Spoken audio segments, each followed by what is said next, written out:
গাজীপুরের শ্রীপুরে ভেজাল সার তৈরির একটি অবৈধ কারখানায় বড় ধরনের অভিযান চালিয়েছে ভ্রাম্যমাণ আদালত। অভিযানে প্রায় অর্ধ কোটি টাকা মূল্যের নকল সার ও সরঞ্জাম জব্দ করে কারখানাটি সিলগালা করা হয়েছে। গোপন সংবাদের ভিত্তিতে শ্রীপুর উপজেলা নির্বাহী কর্মকর্তা ব্যারিস্টার সজীব আহমেদের নেতৃত্বে উপজেলা প্রশাসন ও কৃষি সম্প্রসারণ অধিদপ্তরের যৌথ উদ্যোগে এ অভিযান পরিচালিত হয়। অভিযানে আলিফ ফার্টিলাইজার নামের কারখানাটি থেকে বিপুল পরিমাণ ভেজাল সার উদ্ধার করা হয়।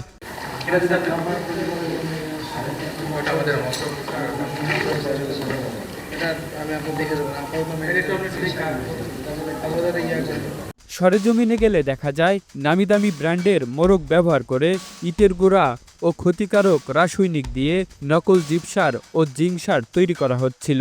এমনকি সারের রং ও মিশ্রণ ঠিক রাখতে ব্যবহার করা হতো গোটা মসুর ডালও।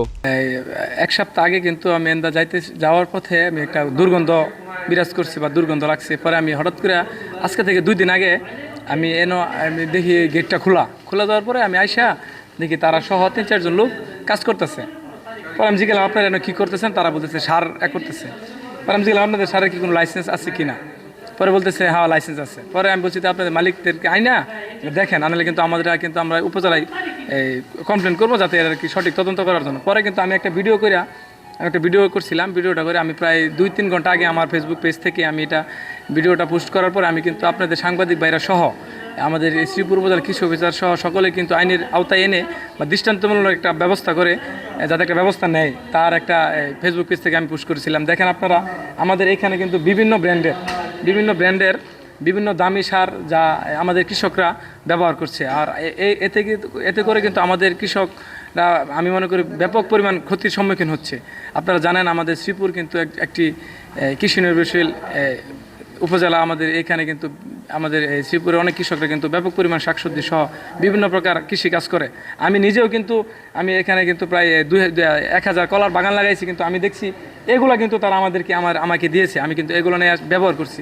এখন বুঝতে পারলাম যে মাটি সহ বিভিন্ন ধরনের তারা এগুলো দিয়ে কিন্তু তৈরি করতেছে। অভিযানে 8 টন আলিফ জিপসার, 2 টন পাওয়ার জৈব সার, 2 টন শক্তি জিঙ্ক প্লাস এবং 1.5 টন গ্রোজিং সহ বিপুল পরিমাণ প্যাকেটজাত সার জব্দ করা হয়।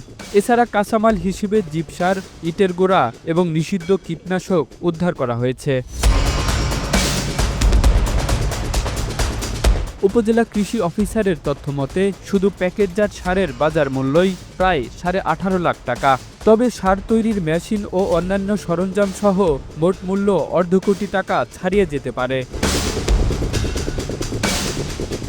এ বিষয়ে উপজেলা নির্বাহী কর্মকর্তা ব্যারিস্টার সজীব আহমেদ বলেন, ইটের গুঁড়া ও বিষাক্ত রাসায়নিক দিয়ে সার তৈরি করা কৃষকদের সঙ্গে চরম প্রতারণা।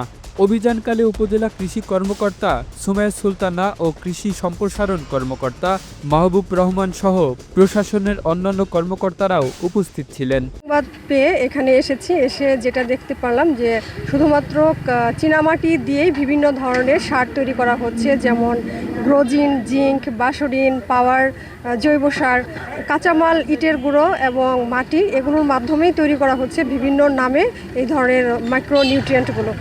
আমরা এগুলো জব্দ করেছি, প্রায় 18 টন পাওয়া গিয়েছে এবং এটার বাজার মূল্য পেয়েছি আমরা 18 লক্ষ টাকা। এর পরবর্তীতে উপজেলা সার ও বীজ মনিটরিং কমিটির সিদ্ধান্তের মাধ্যমে পরবর্তী ব্যবস্থা নেওয়া হবে। স্থানীয় কৃষকরা এ বিষয়ে অসন্তোষ প্রকাশ করে জড়িতদের দৃষ্টান্তমূলক শাস্তির দাবি জানিয়েছেন। Kamrul Islam, Asian television.